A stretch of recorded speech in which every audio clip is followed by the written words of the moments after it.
물같이 바람같이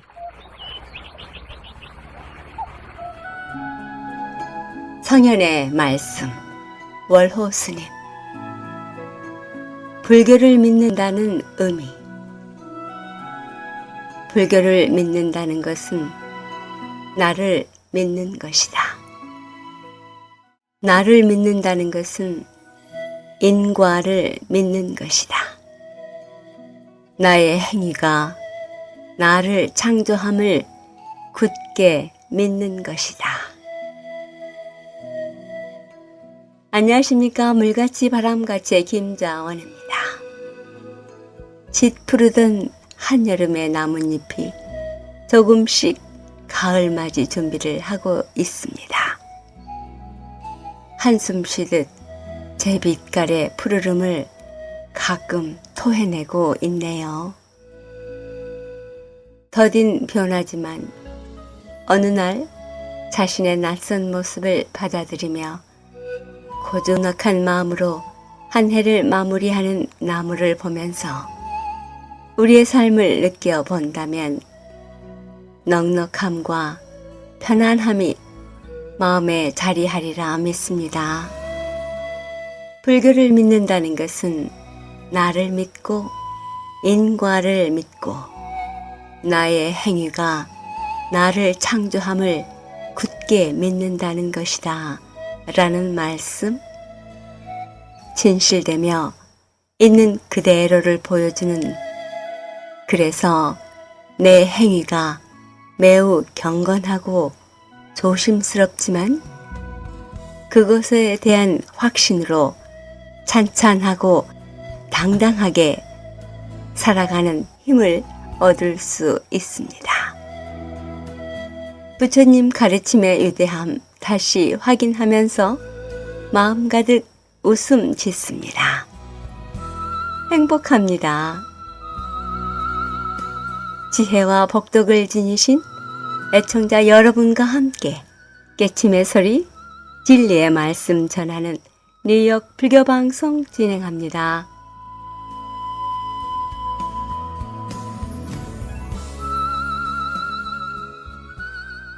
물같이 바람같이 뉴욕 불교방송. 오늘 이 시간에는 지난주 맨하탄 조계사 44주년 창립 기념일에 해주신 조계사 주지 도암 스님의 법문 발췌했습니다. 불교라는 종교가 성립되는 조건, 시대적 상황, 각 나라의 특징, 그리고 지금 조계사까지 이어온 불교의 역사를 알아 우리가 어떻게 신행생활을 해나가야 할 것인가 들려주십니다. 도암 스님 법문입니다. 함께합니다. 아무리 좋은 약이 있다 하더라도 사람들한테 사용되지 않고 효과가 없다면 아무 소용이 없겠죠. 부처님의 가르침이나 모든 훌륭한 가르침이 있더라도 우리 실제 생활에 도움이 안 된다면 그거는 소용이 없는 일일 것입니다. 오늘 조계사 창건 44주년을 맞이해서 이런 점을 살펴보고 넘어가고 싶습니다.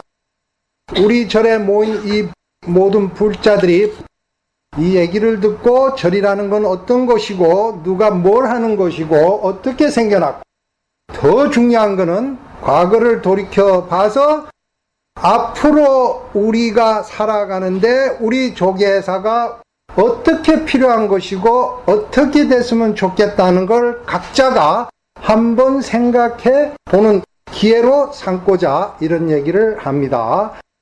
역사적으로도 한번 보고 또 지역적으로 문화적으로도 한번 간단하게 살펴보도록 하겠습니다. 사람이 병이 있고 괴롭고 하니까는 그 괴로움을 벗어나고자 그 병을 치료하는 방법이나 의사를 찾고 처방해주는 약을 먹고, 그 다음에 그런 걸 할 수 있는 건물이나 시설이나 갖추어져야 거기에 찾아가서 병을 알고 치료하고 태어나는 거죠. 그런 걸 병원이라 하듯이 인생의 삶에 죽고 태어나서 사는 게 즐거움도 없지는 않지만 얼마나 힘듭니까? 괴로운 게 많고 더군다나 늙어가고 병이 들고 아무리 즐겁고 그래도 죽어야 돼. 여기에 있어서 사람이 항상 불안하고 괴로우니까 그 괴롭고 불안하고 고통스러운 걸 부처님이 해결을 해서 우리는 그 부처님을 믿고 그 부처님이 어떻게 그걸 해결했는가 하는 가르침을 따라서 우리도 거기서 벗어나서 자유롭고 행복하고 살고자 하는 이런 장소도 있어야 되고 그런 가르침도 있어야 됩니다. 그거를 절이라 그러죠. 우리 불교만 아니라 모든 종교들이 다 그렇겠지만 우리 불교를 얘기를 하자면은 기원전 한 6세기 전, 지금부터 한 2500~600년 전에 불교가 생겨났을 때 그 전에 기본 종교가 있었어요. 지금은 힌두교라 그러죠. 바라문교라 그러는데 그 종교가 오래되고 그래서 종교가 많이 타락을 했답니다. 사찰에 재산도 많고 성직자나 모든 사람들이 다 탐욕이 많고 형식이 많고 그래서 불평분만이 많았답니다. 그 시대. 그래서 많은 지식이 있고 바른 길을 택하는 많은 수행자들이 그렇게는 안 되겠다 해서 그걸 떠나가지고 그렇게 욕심내고 권력을 쥐고 이런 게 아니라 자유롭게 영혼을 밝히고자 하는 노력을 한 사람들을 사문이라 그럽니다. 그래서 그 사람들은 뭘 위주로 살았느냐? 무소유, 가지지 않는 걸 덕으로 삼고 수행을 했답니다. 그래서 부처님도 이걸 깨닫고 그렇게 사문에 속하는 그런 생활을 하시고 깨달았고 또 깨달음을 표할 때 부처님이 처음에 깨달았을 때 21일간 생각을 하셨답니다. 돌아보니까 제가 깨달은 게 확실하게 내가 진리를 얻었다는 걸 확인을 했는데 가만 생각해 보니까 많은 사람들을 살펴보니까 이걸 할 만한 사람이 없다고 생각해. 그래서 내가 이걸 괜히 꺼내가지고 사람들을 고달프게 하는 바에는 차라리 내가 열반에 드는 게 낫겠다. 이 세상을 떠나는 게 낫겠다 했는데 그때 하늘의 모든 신들이 아닙니다. 부처님, 이 세상에는 아직도 착한 마음과 진리를 향하고 구하지 않은 사람이 많이 있고 부처님이 법을 펴시면 그럴 사람들이 많이 있고 깨달아서 이 세상을 편안하게 할 사람들이 많습니다. 부처님, 우리한테 가르침을 주십시오. 이렇게 해서 부처님의 마음을 바꿨습니다. 그래서 처음에 노계원에 가서 5사람부터 시작을 한 겁니다. 그 사람들은 집도 절도 없고 다 그렇습니다. 어떻게 4가지를 살았냐면 첫째, 걸식한다. 그 다음에 이렇게 지붕이 있고 이런 집에 살지 않는다. 옷도 이렇게 좋은 거 입지 않는다. 약도 쓰지 않는다. 이런 규칙으로 무소유로 살았답니다. 근데 사람들이 점점 모이게 되고 또 인도에는 장마같이 3개월 동안 우기가 있는데 그동안에는 다니면서 하기가 힘드니까 한 곳에 모여서 지냈는데 점점 부처님 법이 퍼지면서 사람들이 많이 모여들기 시작했습니다.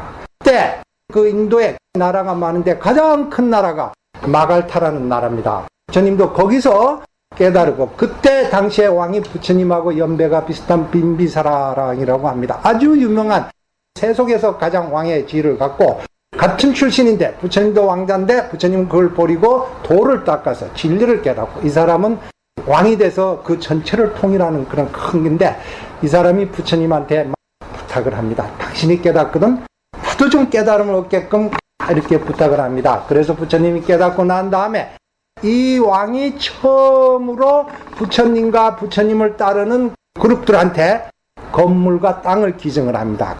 불교에서 처음 생긴 중림전사라 그럽니다. 그때부터 자꾸 다니지 말고 한 곳에서 이 수행자들도 부처님을 모시고 수행하고 싶고 제가 사람들도 부처님을 한 곳에 모시고 가르침을 받고 하고 싶어서 그렇게 만든 게 중림정사예요. 지금부터 한 2600년 전 얘기입니다. 그 다음에 다른 나라, 제일 큰 나라가 마가다고, 지금 같으면 미국. 그 다음에 2~3번째로 큰 나라, G7에 들어가는 나라 정도 되겠죠. 거기에 코살라국이라 하는데 이 무역을 하는 부자가 중림전사에 와서 처음으로 부처님 설법을 듣고 마음이 열렸어요. 그래가지고 부처님한테 자기 나라에 좀 와달라. 그러니까 부처님이 우리가 이렇게 다 가면 머물 곳이 있느냐? 그러니까 자기가 마련하겠습니다. 하고 돌아와서 장소를 찾았습니다. 그랬더니 그 나라 왕자 기타태자라고 있는 분이 있는데 그분이 갖고 있는 아주 아름다운 공원이 있었습니다. 이 수다타 장자가 왕자한테 그 공원을 팔라 그러니까 왕자가 비웃는 거예요. 난 팔 생각이 전혀 없다. 만약에 네가 거기가 금으로 싹 덮는다면 내가 팔지? 하고 농담같이 얘기를 했어요. 그랬더니 진짜로 이 금으로 깔기 시작하는 거예요. 그러니까 왕자가 깜짝 놀라가지고 도대체 왜 그러느냐 하냐니까 설명을 하는 거야. 자기가 마갈타국에 가서 부처님을 만났는데 성인이시고 자기는 모든 걸 바쳐서 할 수 있다. 그래서 이렇게 한다니까 기타 왕자가 내가 이거 기증할 테니까 내 이름도 거기 좀 넣어달라.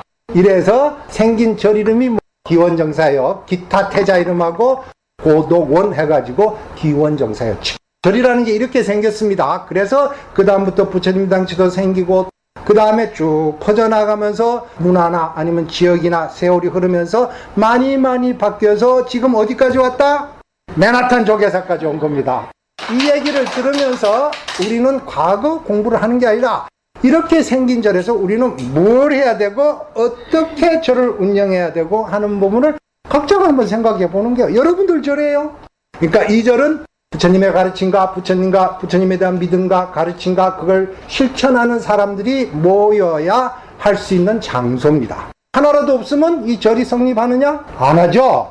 그때 빈비사라 왕이 절을 지어드리려고 할 때 뭘 생각했느냐 하면 이게 인도에서 생각하는 사고방식하고 우리 중국, 한국 이쪽으로 하면서 사고방식이 좀 바뀌는 것 같습니다. 그때 이거는 경전 4분율에 나오는 얘기입니다. 빈비사라 왕이 내가 부처님과 제자들을 위해서 장소를 하나 마련해야 되겠다 하니까 어느 장소가 좋을까 생각하신 게 사람이 사는 여기에서 마을에서 너무 멀지도 가깝지도 않고 부처님 가르침을 받으러 찾아오는 사람이 교통이 편리 좀 해야 되고 낮에는 시끄럽지 않고 좀 번잡하지 않고 밤에는 조용히 마음을 가라앉혀서 머물면서 수행할 수 있는 장소가 있으면 좋겠다 해서 어떤 부자가 갖고 있는 공원이 있었는데 그 중림 정사라고 했지만 그 장소를 기증을 받아서 또 큰 부자가 거기에다 60채 오두막을 지었답니다. 그 절이 된 겁니다. 그래서 중요한 거는 이때 왕이 뭘 생각했느냐? 어떻게 하면 사람들이 편리하게 와서 부처님 가르침을 들을 수 있을까? 어떻게 하면 거기에서 조용히 마음을 가라앉히고 수행할 수 있을까? 절을 짓는 장소를 그 생각이 먼저 앞서서 했습니다. 이제 그 후에 중국으로 불교가 들어오게 됐을 때는 중국에는 도교, 유교가 먼저 있었습니다. 우리 불교는 도교하고 많이 연결이 되는 것 같은데 도교나 중국식에서는 절은 첫째 더럽고 탁한 것이 함께 할 수 없는 것, 깨끗한 곳, 법등사, 법답게 음식을 얻을 수 있는 것. 그러니까 아무렇게나 음식을 먹는 게 아니고 그렇게 아주 깨끗하고 이런 법답게, 특히 도교나 이런 데 보면 선식이라 그래가지고 수행자들이 먹는 음식이 일반 사람하고 먹는 게 달라요. 그 다음에 출세사, 세속을 멀리 떠나서 수행할 수 있는 장소. 그 다음에 정사, 깨끗할 정도의 집사체에서 취약하고 포악함이 머물지 않는 것. 그 안에 가면 탐욕에 의해서 화를 내고 싸우고 이런 게 아니라 사람마다 다 편안하고 자비롭고 악하고 화내고 이렇게 없는 것. 그 다음에 청정원, 깨끗한 겁니다. 신구이라 그러죠. 그런데 물들지 않는 것. 이렇게 제 나름대로 간추려 보면 인도에 절이 생겼을 때는 어떻게 하면 부처님 가르침을 쉽게 와서 듣고 수행할 수 있는가를 치중을 했고 중국식에서는 수행 장소의 깨끗함을 강조한 것 같습니다. 그래서 이 얘기를 하는 거는 인도에서 처음에는 그랬고 나중에 중국에 와서는 그랬고 그런 사상이 우리 한국에도 오고 그 다음에 일본에도 가고 대승권에서는 많이 퍼졌는데 그 사실을 지금 현실로 우리 조계사에 갖고 왔을 때 우리 조계사가 어떤 식의 도량이 됐으면 좋겠는가 여러분들이 각자 한번 생각해 보라. 조용하고 오면은 탁 마음이 가라앉고 이렇게 조계사를 운영해 좋은가? 아니면 사람들이 많이 와서 모여서 같이 얘기도 하고 또 법문도 듣고 이렇게 하는 게 좋은가? 아니면 같은 여러 가지 문화가 없으면서 이 미국이라는 곳이니까 조금 더 실생활하고 가깝게 어떤 활동을 하는 게 좋은가? 이거는 각자가 생각하는 바들이 성향에 따라 다를 겁니다.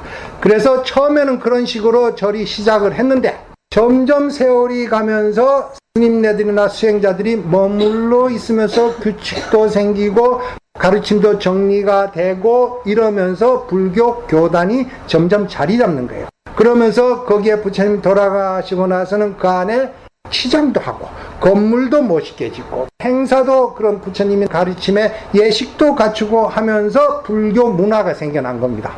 그래서 이런 사찰이 있으니까 사람이 모이고 사람이 모이다 보니까 아이디어가 나고 조금 더 잘하고 싶고 이러면서 불교 음악, 불교 미술, 불교 건물, 그 다음에 형식 이런 게 생겨나면서 지역마다 불교 문화들이 생겨나서 오늘날 조계사까지 온 겁니다. 잘 아시겠죠?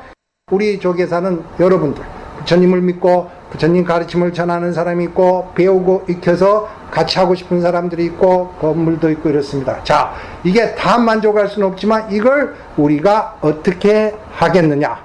그걸 누가 결정한다? 우리 같이 하는 거예요.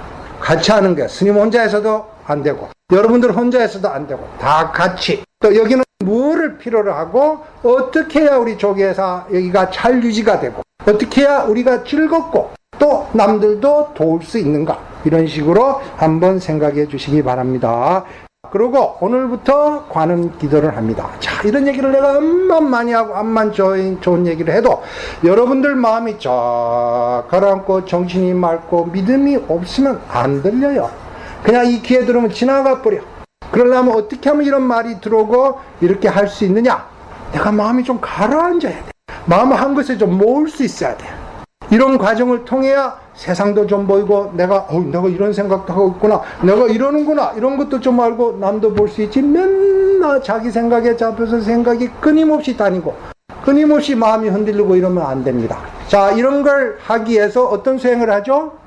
참선도 하고 절도 하고 연불도 하고 경도 보고 경도 또 읽고 또 사경도 하고 호시도 좀 하고 옆에 사람 좀 도와주기도 하고 봉사심도 키우고 애사심도 키우고 함께하는 것도 배우고 이런 게 전부 수행이에요.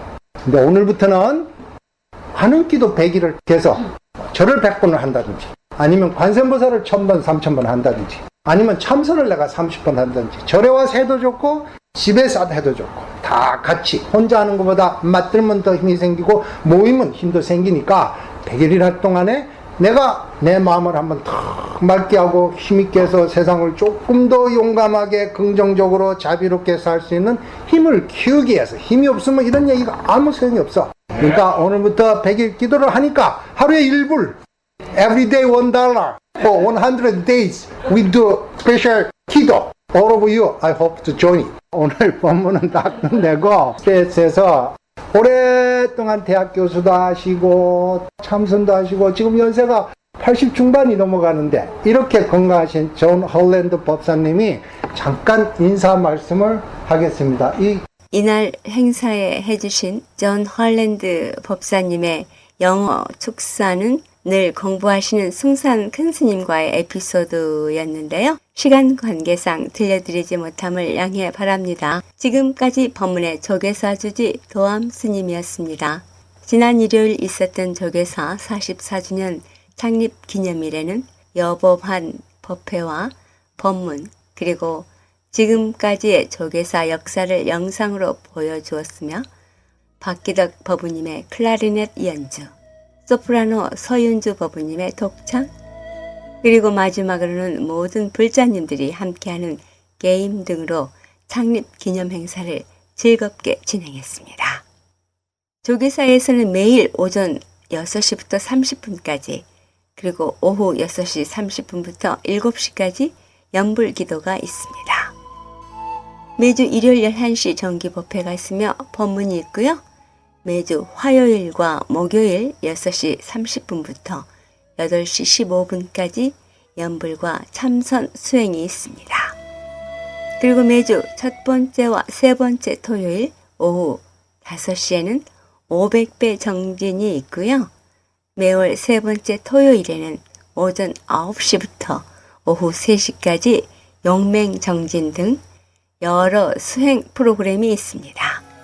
자신에게 맞는 수행 시간에 맞춰 동참하시기 바랍니다.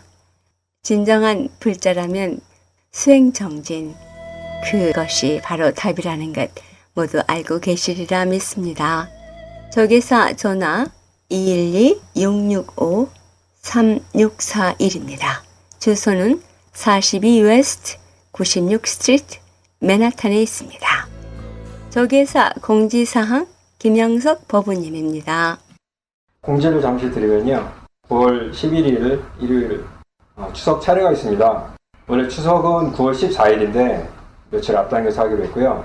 그리고 도명스님의 추모제를 같이 지내기로 했습니다. 그래서 지장전에서 추석 차례와 도명스님 추모제가 있을 예정입니다. 참고로 역대 우리 스님들 도명스님, 묘지스님, 승산스님의 추모제를 각각 9월, 10월, 11월에 지장제일에 모시고 있으니까요. 참고해 주시기 바라겠습니다. 오늘 창립기념일에 많이들 와주셔서 감사드립니다.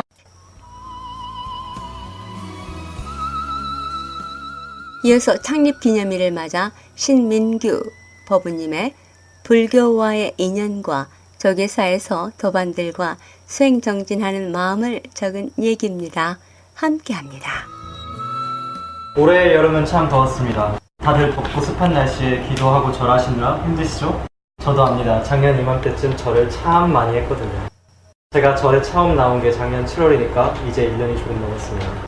한국에 있을 때도 개인적으로 불법과 닿을 인연이 없었는데 어떻게 해서 지구 반대편에 와서야 제가 직접 선을 찾게 되었을까요? 처음엔 불교의 교리에 관심이 있어서 학구적인 마음으로 방문했습니다. 삶이 최고로 다양복잡해지는 현대에 알맞은 불교를 알고자 책도 많이 읽어보고 인터넷 유튜브 영상도 많이 봤습니다. 하지만 지식으로만 이해하던 것을 막상 닥친 현실에 실천하는 것은 너무나도 어려운 일이었습니다. 그때 저를 크게 도와주신 분들이 조계사 여러분들입니다. 그렇게 극적이었던 여름을 보내며 수행에 대한 마음이 자연스럽게 굳어지고 참선 공부를 시작했습니다. 참선 수행을 하는 것을 비유하자면 마치 바닷가에 앉아 마음의 파도를 관찰하는 것과 같습니다. 바닷물이 지형에 따라 시기에 따라 파도가 거세지고 잠잠해지기를 반복하며 끊임없이 변화하지요. 한 번 치고 올라가면 모든 것을 휩쓸고 다시 내려가면 차분히 가라앉습니다. 근원은 같을진데 어째서 이렇게 다르게 또 생생하게 보일까요? 물을 한 움큼 잡으면 손가락 사이로 빠져나가듯 선은 잡은 순간 놓치고 놓쳤다고 생각하는 순간 손 안에 들어가 있다고 했습니다. 알고 나면 작고 쉬운 일이지만 알기 전까진 크고 어려운 일입니다. 하지만 그저 가만히 앉아 마음의 파도를 관찰하는 것도 쉬운 일은 아닙니다. 30분만 앉아있어도 다리는 저리고 처음에 의욕도 곧 가라앉아 내가 왜 앉아있는지 모를 때도 있습니다. 그럴 때 힘이 되는 것이 같이 수행하는 도반들과 가르침을 주시는 스님들입니다. 상가의 전통에 따라 같이 수행하며 어려운 점을 나누고 정진하는 법우님들은 조계사가 가진 가장 큰 자산이 아닐까 생각합니다. 끝으로 엊그저에 절에 다닌 지 1년 만에 스님께 법명을 받았습니다. 2가지 초이스를 주셨는데 그중 듣자마자 마음에 바로 와닿는 법명을 선택했는데요. 인생 숙제가 된 참선 수행에 정진하며 마음의 상처에 지친 사람들이 걸으며 쉴 수 있는 곳이 되고자 향기 나는 숲, 향림이라는 법명을 받았습니다. 앞으로도 열심히 공부해서 향기 나는 사람이 되도록 노력하겠습니다. 지금까지 신민규 법우님의 불교와의 인연 조계사에서의 수행담 함께했습니다. 신민규 향림 법우님이었습니다.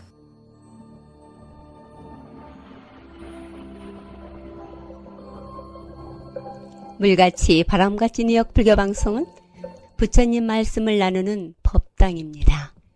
전파에 실려 여러분께 다가가는 법문은 진리를 우주 법계에 올려 퍼지게 하는 일이지요.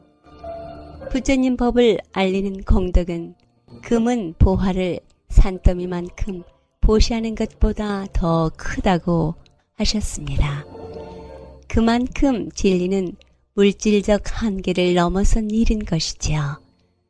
불교 포교는 곧 이 세상에 행복과 안락 그리고 평화를 선물하는 것과 같습니다.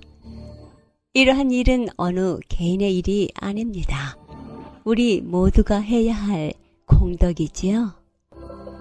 불교방송 후원회원이 되실 따뜻한 마음 기다립니다.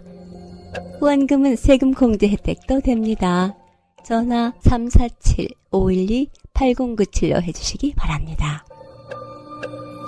20여 년 가깝게 뉴욕 불교방송 진행을 가능하게 해주신 정기 후원자이신 김정민, 김용배, 정규현, 유정희 그리고 평생 후원자 여러분과 우악스님, 도범스님, 휘강스님, 정명사, 도신스님, 전 패밀리, 장학회, 중앙한의원, H마켓, 중앙장의사, 파사는 새로운 시작, 파산법 김형석 변호사 가족 여러분께 진심으로 감사드립니다.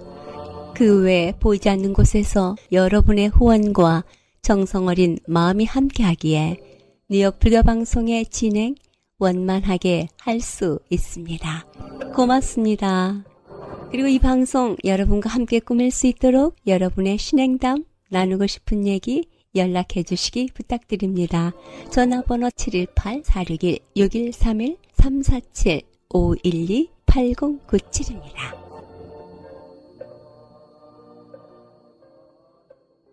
지난주 후원금 보내주신 대연사 대산스님, 뉴욕 정토회, 그리고 문수회 최민수 보살님 고맙습니다. 문수회 보살님은 지난주 조계사 44주년 창립기념일 행사에서 정말 오랜만에 15년 만에 만났는데요.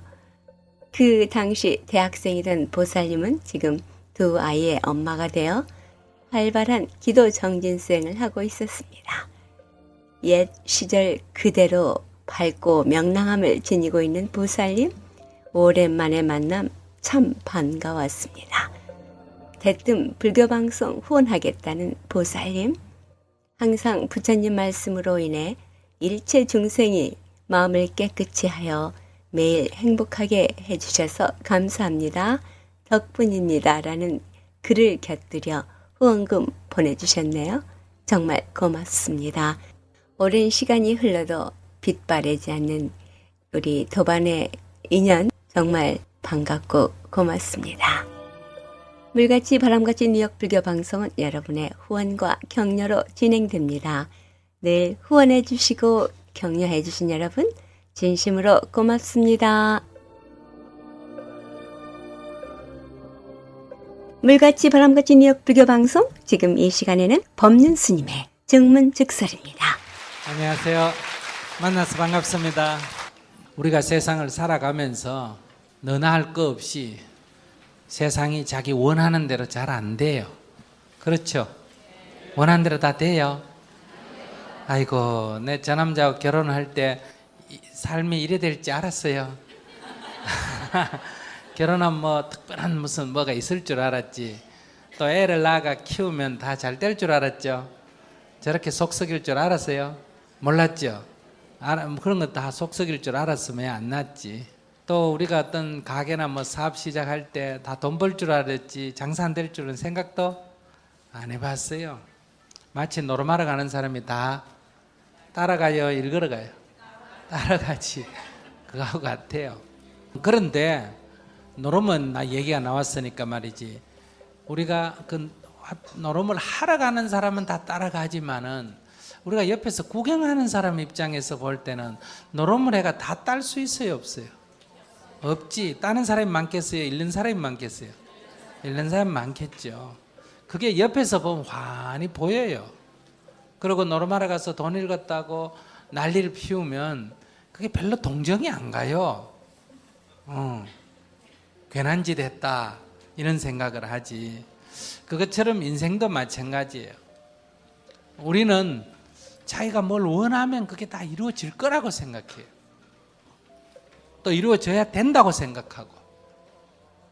그런데 막상 해보니까 그게 뜻대로 안 되니까 굉장히 괴로워해요. 또 그것이 뜻대로 되는 게 꼭 좋다고 생각해요. 안 되면 나쁘다고 생각하고. 근데 이 조금만 한 발 떨어져서 이렇게 인생을 보면 우리가 원하는 것이 다 이루어질 수 있습니까? 없습니까? 없어요. 우리가 원하는 것이 다 이루어질 수가 없게 돼 있어요. 다 이루어지는 게 정상이에요? 다 안 이루어지는 게 정상이에요? 다 안 이루어지는 게 정상이에요. 근데 우리는 여기 착각을 하고 있어요. 다 이루어질 수 있다, 이런 착각을 하고 있어요. 근데 뜻하는 것이 막상 살아보니까 이루어지지 않으니까 인생을 괴로워하면서 이제 한탄을 해요.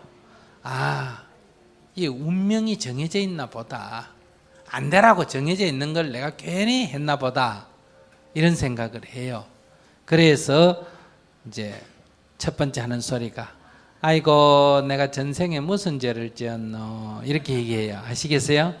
전생에 내가 무슨 죄를 지어서 저 남자하고 만났나, 저런 자식 낳았나, 이런 생각하죠. 그건 무슨 소리예요? 이 생에 내가 이렇게 사는 게 전생에 이미 딱 태어날 때 전생의 과보로 딱 정해져 나온다. 내가 이 세상에서 뭐 이래저래 하려고 한다고 되는 게 아니고 이미 정해져 있다. 그런데 이게 내 마음에 안 드니까 전생 탈행을 하는 거예요. 두 번째 또 하는 소리가 뭐예요?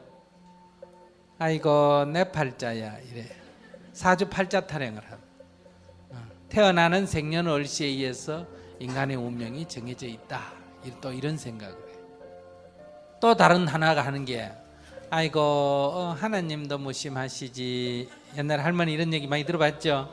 그 무슨 소리예요? 우리의 운명을 누가 주관한다? 하나님이 주관한다고 생각하니까 하나님이 나를 안 이뻐하시구나, 나를 미워하시구나, 하나님이 나한테 관심이 없구나, 이렇게 섭섭해하는 거예요. 근데 이런 얘기는 언제 나올까? 자기가 원하는 대로 인생이 착착착착 될 때 이런 소리가 나올까? 안 될 때 이런 소리가 나올까? 안 될 때 이런 소리가 나와요. 그러면 우리의 인생이 원하는 대로 다 될 수가 없다. 또 원하는 대로 된다고 해서 반드시 좋은 것도 아니다. 이 두 가지만 알아버리면 이런 타령을 할 필요가 없어요. 세상이 내 뜻대로 안 되기 때문에 이런 타령을 하게 되는데, 세상이 내 뜻대로 안 되기 때문에 괴로운 게 아니에요. 세상이 내 뜻대로 돼야 된다고 잘못 생각하기 때문에 안 됐을 때 괴로움이 생기고, 세상이 내 뜻대로 되는 게 좋다고 생각하기 때문에 안 됐을 때 괴로움이 생긴다. 이 세상 일이란 거는 사람이 원하는 대로 다 이루어질 수도 없고, 두 번째는 이루어진다고 꼭 좋다고 할 수도 없다. 이게 사실이에요. 이걸 딱 알아버리면 안 되는 거 너무 당연한 거예요. 괴로워할 일이 아니에요. 안 되면 안 됐구나 이러면 돼요. 그래도 하고 싶으면 어떻게 하면 된다? 한 번 더 하면 돼요. 근데 뭐 두 번 할 힘이 없으면 어떻게 하면 된다? 그만두면 돼요. 그래도 미래에 남으면 어떻게 하면 된다? 한 번 더 하면 돼요. 괴로워하지 말고, 또 안 된 게 꼭 나쁘다 이래 말할 수도 없기 때문에 안 됐다고 그렇게 안달할 필요도 없어요. 안 된 게 잘 될 수도 있기 때문에. 쥐가 쥐약을 먹으려고 막 하는데 선반에 그 입이 안 닿아가 막 애를 쓰면 부처님 좀 먹게 해주세요 인데도 결국 입이 안 닿아가 못 먹었어. 그럼 잘 된 거예요, 잘못된 거예요? 잘 된 거예요. 그러니까 기독교 신자 있죠? 기독교 신자라면 어떻게 생각해야 된다? 일이 안 됐을 때 일이 꼭 돼야 된다, 그게 좋은지 돼야 된다, 이게 내 생각이지. 하나님 보시기에 그 나쁜데 이렇게 생각하면 일이 안 되는 게 좋죠, 그죠? 그래서 어떤 신앙 고백이 나온다. 주여 뜻대로 하옵소서. 내 생각 너무 굴리지 마라 이거야.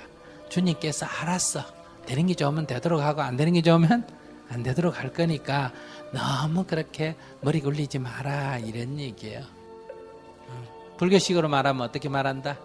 인연 따라 다 돼가는 거니까 안 되는 인연이면 안 되는 거고 되는 인연이면 되는 거고 인연 따라 되니까 그렇게 너무 안달복달하지 마라, 이런 얘기예요. 제가 옛날에 대학생 지도법사를 할 때인데요, 80년대 그때 한참 학생들이 데모할 때인데, 동국대 다니는 우리 대불련 학생이 학교에서 데모를 했어. 경찰에 잡혔어. 구속이 됐어요. 자식이 구속되면 어머니들 가슴 아파요, 안 아파요? 아프죠? 마침 어머니가 불교 신자인데 조계사 와서 우리 아들 빨리 내달라고, 나오게 해달라고 기도를 했어요.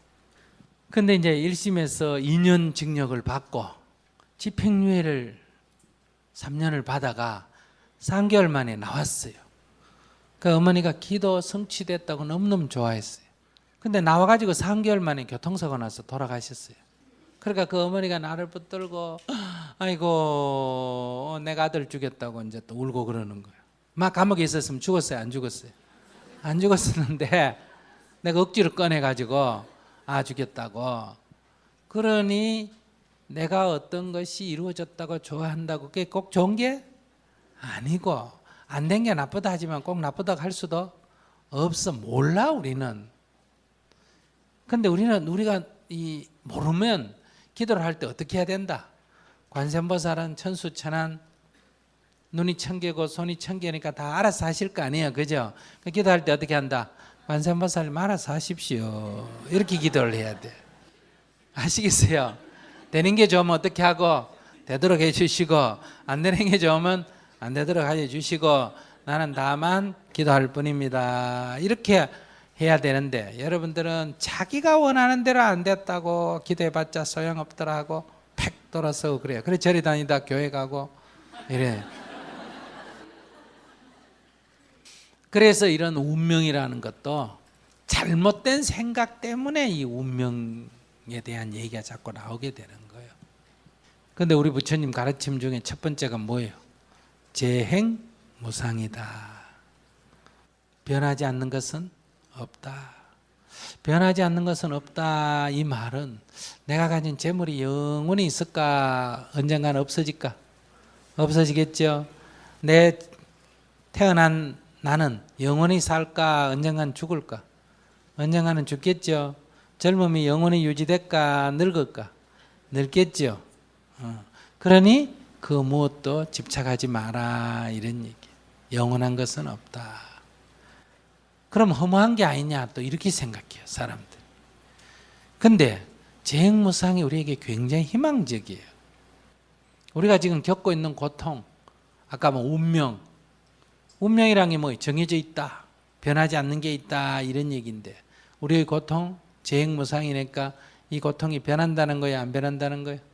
변한다는 거지. 고통이 영원하다는 거예요, 그것도 언젠가 사라진다는 거예요? 사라진다는 거예요.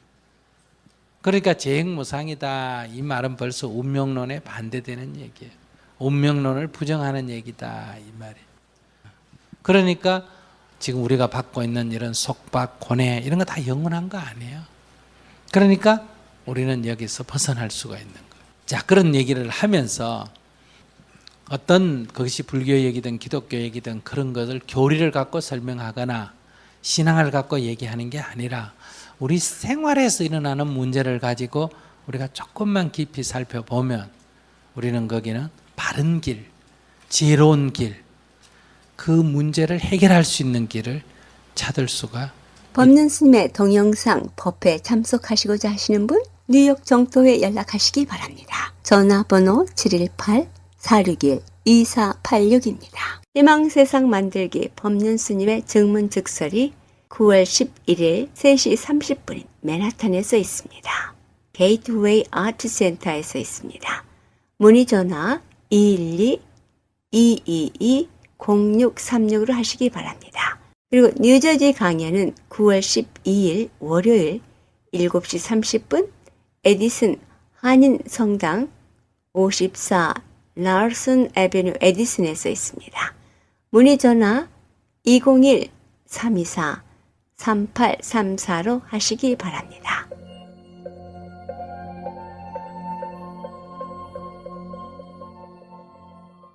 물같이 바람같이 뉴욕 불교방송, 지금 이 시간에는 지난주에 이은 효강스님의 종교의 역할 중 구약이 성립된 전설 같은 역사적 배경 들려주십니다. 구약 성서의 해석학적 오류를 지적한 신학자의 얘기는 우리가 바르게 알아야 할 것을 들려주십니다. 함께 듣습니다. 유대인 학자들이 바빌로니아나 팔레스타인 등 여지들이 있던 탈무드라는 학원에서 AD 6세기 신세기까지 구약의 원본을 재상하려고 필사적인 노력을 했습니다. 그래서 유대인 12부족에서 6명씩 선발해서 72명이 나타나서 그 72명이 모두 각자 방에 들어가서 번역을 시도했습니다. 그런데 나중에 72명의 번역이 히브리 원서를 그리스어로 번역을 하는데, 전설 같은 이야기인데 72명이 한 방에 들어가서 각자 번역을 했는데 나중에 맞춰보면 똑같더라는 거예요. 그리스어로 왜 했느냐? 히브리 사람들이 그때 남에게 지배받고 사니까 그 교포들을 위해서 그리스어로 번역을 해준 겁니다. 예를 들면은 여기에 태어나는 사람이 영어밖에 모르니까 우리가 한글학교에서 한글 가르치는 시기다 이 말입니다. 이해가 되겠죠? 그리스어로 번역을 했다 이 말입니다. 히브리 원서를, 구약 옛날 나라글을. 그래서 셈추 아딘트라는 것이 72사람의 번역이 됐습니다. 오늘날 모든 구약의 근본은 셈추 아딘트에서 나왔더라. 그 당시 바벨론의 압제 밑에 시달리던 유대인들에게는 미래를 예언한 이들에게 관심을 기울 수밖에 없었고 이들의 말을 기록해서 경전화시켰는데 애를 쓸 수밖에 없었다. 그동안 신화나 전설의 구전으로도 오랫동안 유대 사람들이 내려오던 그 모세 오경들, 토라라는 게 모세 오경입니다. 그것이 나중에 결국은 창세기라든지 레위기, 민수기, 신수기, 신명기 이런 것들 전부 다 모세 오경. 이게 모세가 뭐 쓰진 않았지만 나중에 모세가 썼다고 이렇게 나온 게 있습니다.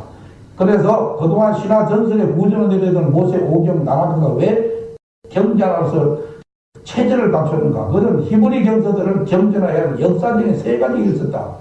지난번에 말씀하듯이 AD 70년도는 예루살렘이 멸망합니다. 로마 제국에서. 성전이 허물어지고 유대인들에게는 정신적 구심점이 무너지면서 더 이상 이스라엘에서 살 수 없게 되었더라. 이것을 디아스포라라는 말을 했습니다. 다른 지역으로 뿔뿔이 흩어져서 산다. 이 디아스포라의 팽창과 더불어 그들은 무릎 꿇을 수 있는 정신적 기둥이 더욱 절실해졌습니다. 끈이 있어야 됩니다. 마치 구한말에 4대 문화 대한민국 조선시대 말에 극도로 삼전이 문란해서 탄압될 때 민초들한테 가장 정신적인 주류가 미륵 사상입니다. 미래에 오실 미륵 부처님을 항상 그로 인해서 전국적인 동학 사건도 일어나고 계기가 됩니다. 밑바닥 민초에서는 끈끈한 미륵 사조가 있었다는 얘기입니다. 이도 마찬가지입니다. 핍박받고 탄압받던 유대인들에게 뭔가 정신적인 기대를 할 수 있는 지주가 필요했던 것이다. 두 번째는 정통 유대교와 초기 기독교의 완전 결별이 두 번째다. 처음에 기독교라는 걸 만들어 보면서 많이 유대인들이 했었죠. AD 70년에 유대인의 로마에 대한 항거운동이 가당치 않고 이들은 요단강을 건너서 예루살렘에서 멀리 도망을 가버렸습니다. 그 외에도 유대인들은 로마의 팽창주에 항거하면서 이스라엘을 지키기 위해서 로마 황제와 싸울 때도 유대인 기독교들은 전혀 가감치 않았습니다. 그래서 같은 민족으로서 같은 국난을 당해 피를 흘릴 때 기독교들은 신앙을 핑계로 민족의 역사를 비판하는 반역자들이었던 것이다. 이러한 기독교 반역자들에 의해서 민족의 단계를 호소하는 유다이즘이 강력히 대두되면서 통일된 경전이 필요할 수밖에 없었다. 그래서 구약이 성립이 됐다. 기독교인들이 그리스도로 쓰인 셈춘 아딘서를 가지고 구약을 규정하고 히브리 경서들을 자기들 편의대로 셈춘 아딘서에 채용하고 남용하는 폐장에 대해서 본래 유대인들, 히브리인들이 자신들이 히브리 성경에 정식적인 텍스트가 필요하다는 그 마음이 있었더라. 그 예를 들면 초기 기독교인들이 쓸데없이 구약을 인용을 했는데 엉터리를 인용을 많이 했어요. 그 유명한 것이 이사야 7장 14절입니다. 구약에. 그러므로 주께서 친히 징조를 보여주면서 너에게 주실 것이니 보라 처녀가 잉태하여 아들을 낳을 것이고 그 이름을 임마누엘이라 하리라 하는 구절이 있습니다. 마태복음을 쓴 저자가 예수의 처녀 탄생설화에 원문에서 쓴 것은 너무나 유명하네요. 마태복음 1장 22절에 23절이 나옵니다. 이거는 명백한 해석학적 오류였더라 이 말입니다. 이사야의 원래 의미는 급박한 역사적 위기에 직면해서 초조와 불안 때문에 자기 아들을 당시에 희생제물로 올리려 아하스라는 그 왕을 설득시키기 위해서 이사야가 한 예언인데 이때 700년이나 지난 후에 예수 탄생을 표적으로 제시했다는 것은 역사적으로 말이 되지 않더라 입니다. 여기서 처녀란 말은 이사야 7장 14절에서는 히브리 원어로는 알마입니다. 알마는 젊여자 영우문이에요. 그런데 이것을 다른 쪽으로 번역을 하면서 더 경험을 잘 된 여자라 처녀라는 버진이라는 특정한 히브리 말이 따로 있는데도 잘못 오용을 했다. 베툴라라는 게 원래 버진이 따로 있습니다. 베툴라는 파란 네토스라는 천주 처녀는 버진이 따로 있다. 요거 해석학을 잘못해가지고 마치 동령녀 처녀에게 이제 그 글자를 끌어내서 그것이 마치 예수가 동정녀 처녀에게 탄생하리라 이렇게 한 것이다. 그래서 이사회의 젊은 여자는 성교를 경험하지 않은 예수의 엄마가 아니라 아사니 새로 맞이한 젊은 왕비로 보아야 마땅할 것이다. 오늘 모든 신앙자들의 공통된 의견이다. 이러한 기독교들의 오용에 대한 반동으로 유대인들은 자기들만이 성경을 확립하고자 했던 것이다. 지금까지 휴강스님의 법문, 종교의 역할 중 구약이 성립된 역사적 배경, 발췌한 부분 함께 들었습니다. 휴강스님의 법문 다음 주에 이어집니다. 물광사에서는 매주 일요일 11시 정기 법회가 있으며 법문이 있습니다. 청년 법회와 어린이 법회가 별도로 있으며 매주 토요일엔 불광문화학교를 운영하여 자라나는 청소년들에게 한국의 역사와 문화, 한글 등을 가르쳐주고 있습니다. 내일은 불광사에서 추석 명절 법회가 복행됩니다. 불광사행 버스도 있습니다. 전화 845-359-5151이나 5152로 하시기 바랍니다. 불교방송 후원업체입니다. 류지필드에 있는 중앙한의원 부부 한의사가 함께 연구하고 상담 치료합니다. 각종 통증 치료와 남성과 여성의 불임 치료, 한방 해독 다이어트에 대해 집중 진료합니다. 불임 치료나 다이어트에 관심 있으신 분 중앙한의원에 문의하시기 바랍니다. 최고의 침술과 청정 한약재로 진료합니다. 뉴저지 류지필드 중앙한의원 201-840-4130. 이경림 공인회계사 소개해드립니다. 신용과 정직을 바탕으로 오랜 경험에 실력 있는 한미회계법인 이경림 공인회계사. 한국과 미국 회계에 관한 제반 업무 믿고 맡기십시오. 문의전화 212-768-9144. 파산은 새로운 시작입니다. 파산법 김형석 변호사. 뉴욕 전화 718-939-0700, 뉴저지 전화 201-585-0700으로 연락하시기 바랍니다. 사랑과 정성의 H마켓 상품권으로 후원하고요. 중앙장의사, 뉴저지와 플러싱에 있는 하봉호 중앙장의사. 여러분의 어려운 시간 마음으로 함께합니다. 718-353-2424. 플러싱 노던 블루바드 164가에 있는 버파허 보광한약국 소개합니다. 전통 한약으로 임신에 도움되는 보약, 질병 치료 후 회복에 도움되는 한약과 편한 수면을 위한 한약 등 성의껏 지어드립니다. 전화 718-886-7744로 연락하시기 바랍니다. 물같이 바람같이 뉴욕 불교방송, 지금 이 시간에는 중일 아함경의 말씀을 바탕으로 나는 누구인가에 대한 물음을 스스로에게 던져보는 시간입니다.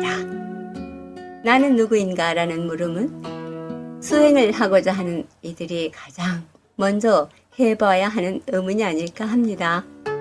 오늘 그 세 번째 시간, 나란 무엇인가?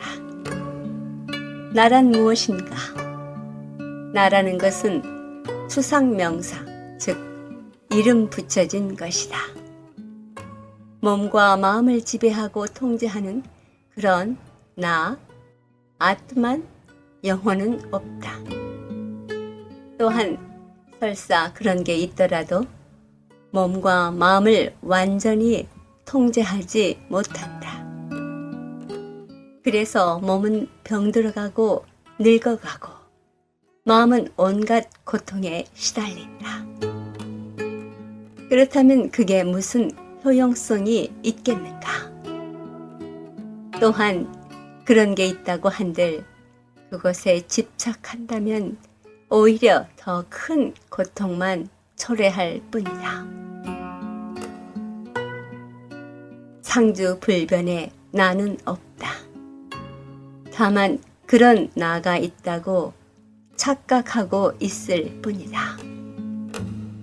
우리와 같은 중생들이 실제로 나라고 여기는 것은 영혼이 아니고 자신의 몸과 마음이다.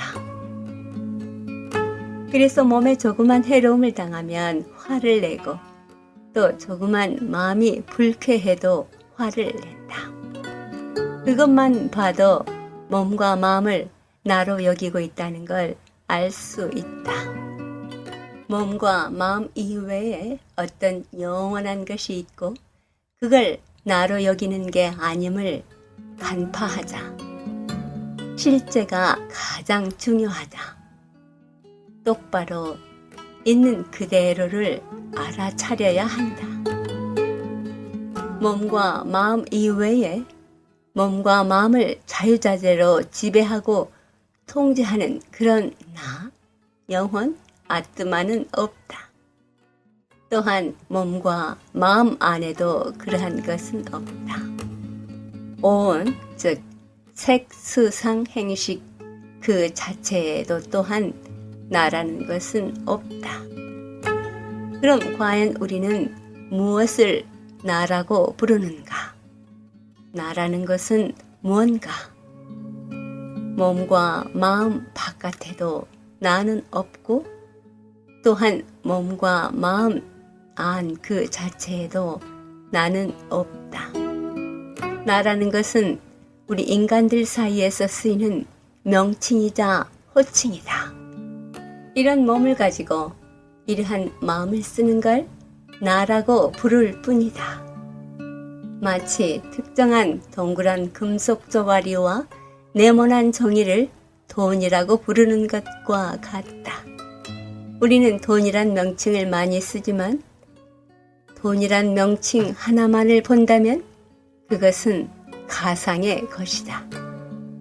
실제 우리가 돈 하면 떠오르는 것은 동그란 금속과 네모난 종이들이다. 나라는 것도 이와 마찬가지로 몸과 마음에 나라는 명칭을 붙여놓고 그걸 나라고 부를 뿐이다. 그러나 중생의 마음은 이것을 모른다. 왜냐하면 이러한 것을 자세히 따져보고 분석해보지 않았기 때문이다. 우리는 나가 고통당한다고 여기지만 실제로는 몸이 고통당하고 마음이 고통당하는 것임을 알 수 있다. 몸이 남에게 맞으면 몸이 괴로운 것이고 남이 날 우습게 여기면 마음이 괴로운 것일 뿐이다. 마음이 실제 자신으로 여기는 것은 몸과 마음이다. 더 자세히 따져본다면 오온, 색, 수상, 행식을 모두 다 자신으로 여긴다. 나는 하나인데 오온은 5개다. 하나가 5개가 될 수 없고 5개가 하나가 될 수 없다. 그러므로 오온에 나라는 이름을 붙여놓은 것임을 알 수 있다. 그래서 아무리 나를 찾아도 찾을 수가 없는 것이다. 왜냐하면 나라는 것은 가상의 추상 명사이기 때문이다. 나가 있어서 그게 모든 걸 행해 왔던 게 아니고 마음이 모든 걸 해왔었던 것이다. 그래서 일체 유신조 아니던가? 그러므로 마음과 마음의 기능, 그 작용에 대해서 배워야 한다. 알아봐야 한다. 나의 정체, 즉 참다운 자신의 정체를 알아내는 게 가장 중요하다. 이걸 모른다면 그 무슨 일을 해도 마음의 공허함은 채울 수 없을 것이다. 자기가 자기를 모른다면 마음이 결코 쉬지 못한다. 끝없이 방황한다. 그 누굴 믿든 안 믿든 상관없이 답은 자신에게 있다. 참 자신을 찾아야 할 이유가 바로 여기에 있다. 지금까지 정일 아함경의 말씀을 바탕으로 나는 누구인가에 대한 물음을 스스로에게 던져보는 시간입니다. 나는 누구인가라는 물음은 수행을 하고자 하는 이들이 가장 먼저 해보아야 하는 의문이 아닐까 합니다. 오늘 그 세 번째 시간이었습니다. 나란 무엇인가 함께 했습니다. 다음 주 이 시간에 나는 누구인가 이어집니다.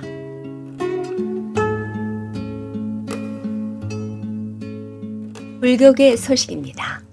우리 한민족의 고유 명절인 추석이 다가오고 있습니다. 추석 명절은 9월 14일인데요. 내일 9월 11일 각 사찰에서는 합동 추석 차례를 봉행합니다. 인연 있는 사찰에 가셔서 추석 차례도 지내시고 자녀들에게 우리 고유 명절도 일러주는 그러한 시간 가지셨으면 참 좋겠습니다.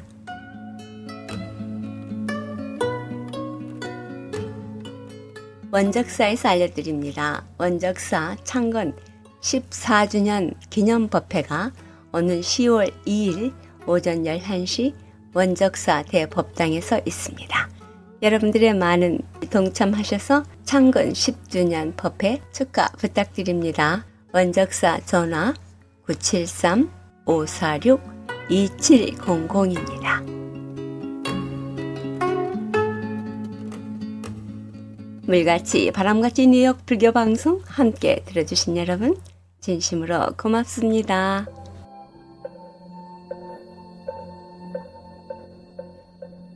우학스님께서 하신 말씀입니다. 보실은 내가 가진 것을 아낌없이 주는 것입니다. 줄 때는 스스로 우러나서 좋은 마음으로 주어야지 억지로 주는 것은 보시가 아니라 뺏기는 것입니다.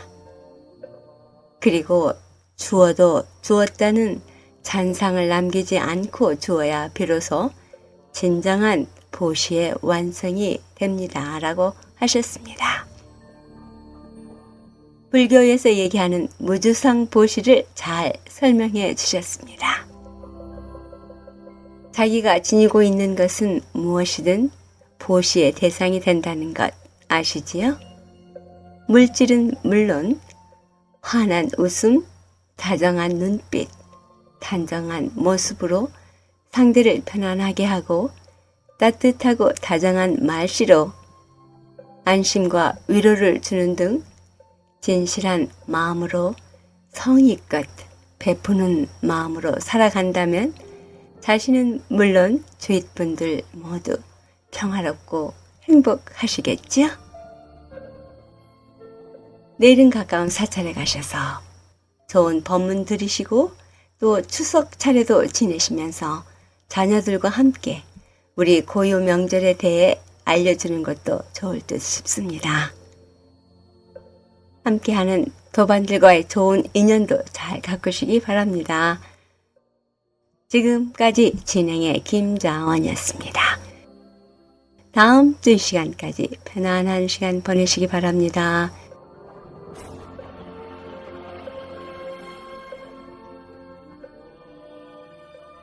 이 세상의 모든 분들이 다 부처님처럼 깨달음을 얻게 하시어 늘 평안하고 행복하게 하소서.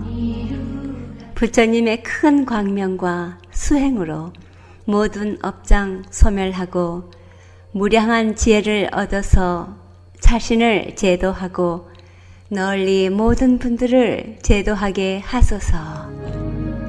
이 세상 다하는 날까지 바르고 선한 일 행하여 부처님의 큰 은혜에 보답하오며 끝내 일체의 뜻을 이루어 온 세상 행복한 정토 세계를 이루게 하소서.